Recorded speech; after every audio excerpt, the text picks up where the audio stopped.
पिछले कुछ समय से आपने एक बात बार बार सुनी होगी। रुपया कमज़ोर हो रहा है। लेकिन क्या सचमुच इसकी वजह सिर्फ डॉलर की मजबूती है, या इसका कारण केवल तेल की कीमतें हैं, या फिर इसके पीछे भारत की आर्थिक नीतियों का ऐसा मिक्सचर है जिनके बारे में आम निवेशक शायद ही कभी सोचता हो।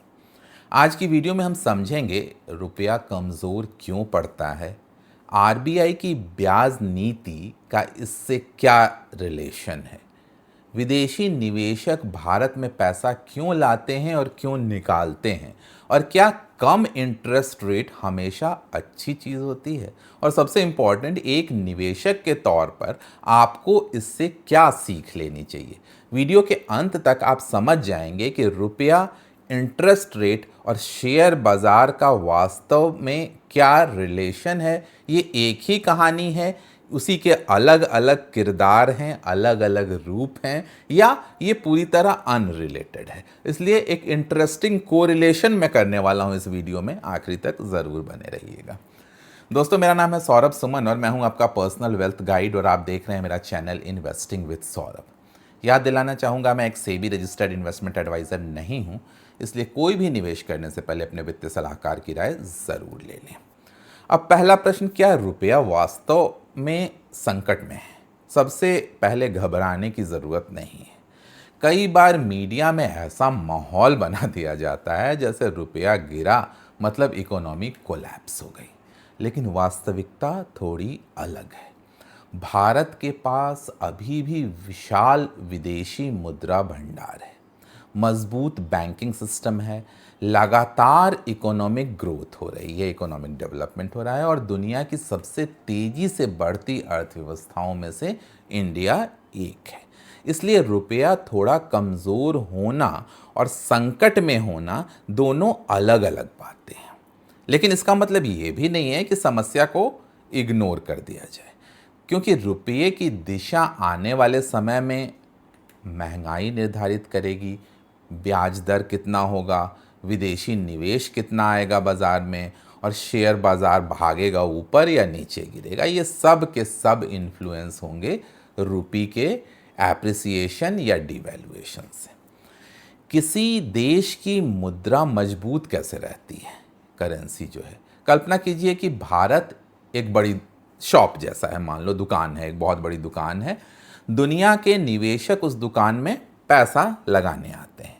अगर ज़्यादा लोग आएंगे तो रुपये की मांग बढ़ेगी, अगर लोग पैसा निकालना शुरू कर देंगे तो डॉलर की मांग बढ़ेगी और रुपया वीक होता जाएगा। इसलिए लंबे समय में किसी भी करेंसी की ताकत का सबसे बड़ा बेस है कैपिटल फ्लो, यानी flow of currency, whether it is from outside the current country to inside और फ्रॉम इनसाइड टू आउटसाइड। दुनिया का पैसा जिस देश में जाता है उसकी करेंसी स्ट्रांग होती है, दुनिया का पैसा जिस देश से निकलता है उसकी करेंसी पर प्रेशर आता है। अब आरबीआई ने पिछले कुछ सालों में किया क्या है, असली कहानी यहाँ इंटरेस्टिंग हो जाती है। जब दुनिया भर में इकोनॉमिक डिप्रेशन का डर था, तब आरबीआई ने इंटरेस्ट रेट को कम किया, बैंकिंग सिस्टम में भरपूर लिक्विडिटी डाली, सरकारी बॉन्ड्स खरीदे आरबीआई ने, बाजार को सपोर्ट दिया, और इसका फ़ायदा क्या हुआ? कंपनियों को सस्ता लोन मिला, इकोनॉमिक सपोर्ट मिला, और शेयर बाजार को भी सपोर्ट मिला इससे। लेकिन हर पॉलिसी का एक साइड इफ़ेक्ट भी होता है। अब वो साइड इफ़ेक्ट क्या है? कम इंटरेस्ट रेट का छिपा हुआ नुकसान। मान लीजिए भारत में फिक्स डिपॉजिट पे 5% मिल रहा है, लेकिन अमेरिका में 4.5% मिल रहा है, तो विदेशी निवेशक भारत में पैसा क्यों लगाएंगे?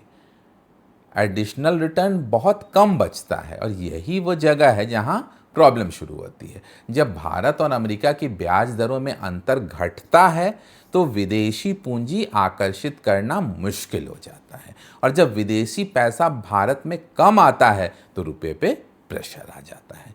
यानी जो नीति, जो आरबीआई की पॉलिसी डोमेस्टिक डेवलपमेंट को सपोर्ट कर रही थी, वही दूसरी तरफ अनजाने में रुपये को कमज़ोर भी कर रही थी।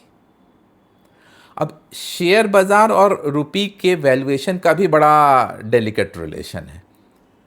अब एक ऐसी बात है जो बहुत कम लोग समझते हैं इस माइन्यूट रिलेशन को।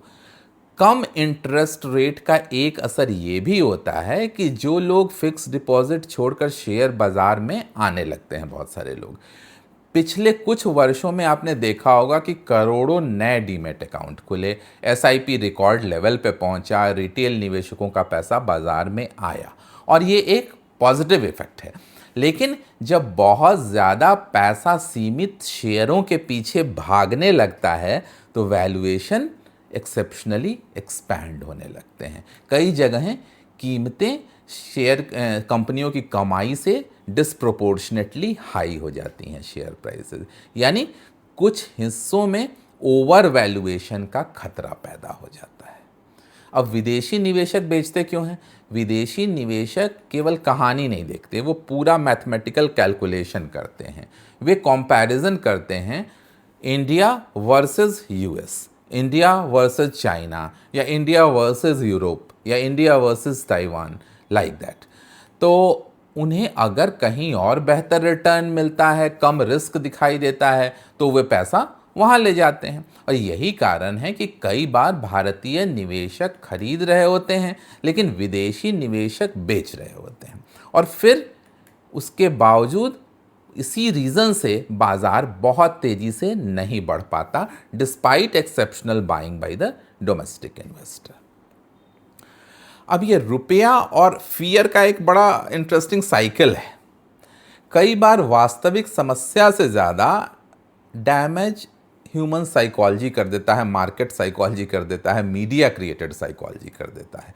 अगर लोगों को लगता है कि रुपया और गिरेगा तो वो डॉलर खरीदना शुरू कर देते हैं। जब ज़्यादा लोग डॉलर खरीदते हैं तो रुपया और गिरता है, और फिर लोग और डरते हैं, और फिर लोग और डॉलर खरीदते हैं। इसे कहते हैं, ये पूरा साइकिल है, इसे कहते हैं फियर ग्रीड साइकिल।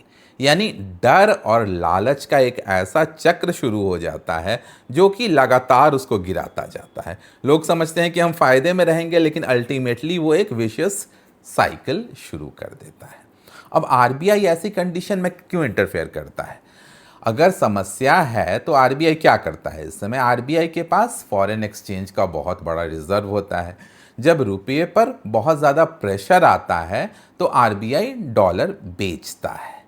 इससे बाज़ार में डॉलर की सप्लाई बढ़ती है, रुपये को सपोर्ट मिलता है, अस्थिरता कम होती है। लेकिन यहाँ एक महत्वपूर्ण बात समझिए, आरबीआई का उद्देश्य किसी विशेष स्तर पर रुपये को रोकना नहीं होता है।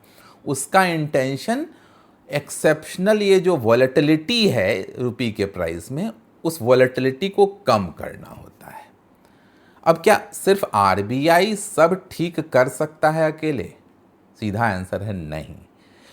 यहीं पर पूरी बहस का सबसे बड़ा कंक्लूजन छिपा हुआ है।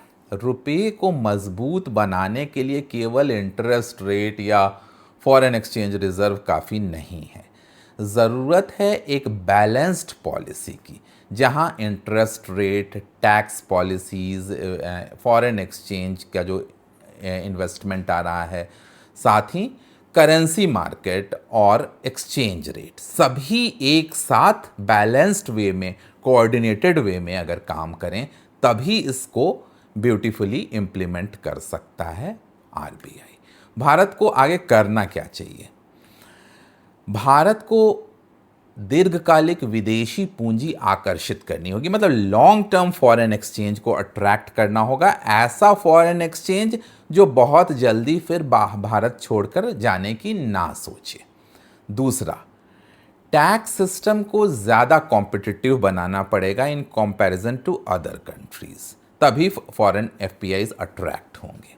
और तीसरा, डेट मार्केट को और डेवलप करना होगा। आज भारत में इक्विटी मार्केट कंपैरेटिवली अधिक विकसित है, लेकिन मजबूत अर्थव्यवस्था के लिए इक्विटी मार्केट और डेट मार्केट दोनों को ही बैलेंस्ड वे में डेवलप करवाना होगा। इन्वेस्टर्स के लिए सबसे बड़ी सीख ये है कि अगर आप एक आम निवेशक हैं तो पहली बात, रुपये की हर छोटी गिरावट से डरने की ज़रूरत नहीं है। दूसरी बात, फॉरेन इन्वेस्टर्स की एक्टिविटी को समझिए, लेकिन अंधाधुंध आप कॉपी मत कीजिए एफडीआई को या एफपीआई को। तीसरी बात, भारत की लंबी अवधि की डेवलपमेंट स्टोरी अभी भी मजबूत दिखाई देती है, उस पर शक मत करो, इंडिया की ग्रोथ स्टोरी अभी बची हुई है। और चौथी बात, अगर आपका निवेश होराइजन 3 से 5 वर्ष या उससे अधिक का है तो शॉर्ट टर्म करेंसी मूवमेंट पर ज़रूरत से ज़्यादा देखने की ज़रूरत आपको नहीं है। और पांचवी बात, हमेशा याद रखिए, शेयर बाजार सिर्फ कंपनी की कमाई से नहीं चलता। कई बार interest rate, exchange currency flow या करेंसी के वैल्यूएशन डिवैल्यूएशन और इन्वेस्टर की साइकोलॉजीज भी अफेक्ट करती है शेयर बाजार के डायरेक्शन को। तो दोस्तों, रुपये की कहानी सिर्फ रुपये की कहानी नहीं है, ये कहानी है इंटरेस्ट रेट की, फॉरेन इन्वेस्टमेंट की, आरबीआई की पॉलिसीज़ की और इन्वेस्टर्स की साइकोलॉजी की।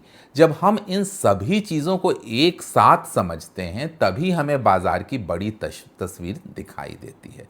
इसलिए एक सफल निवेशक केवल शेयर बाजार नहीं देखता है, वो अर्थव्यवस्था को समझने की कोशिश भी करता है।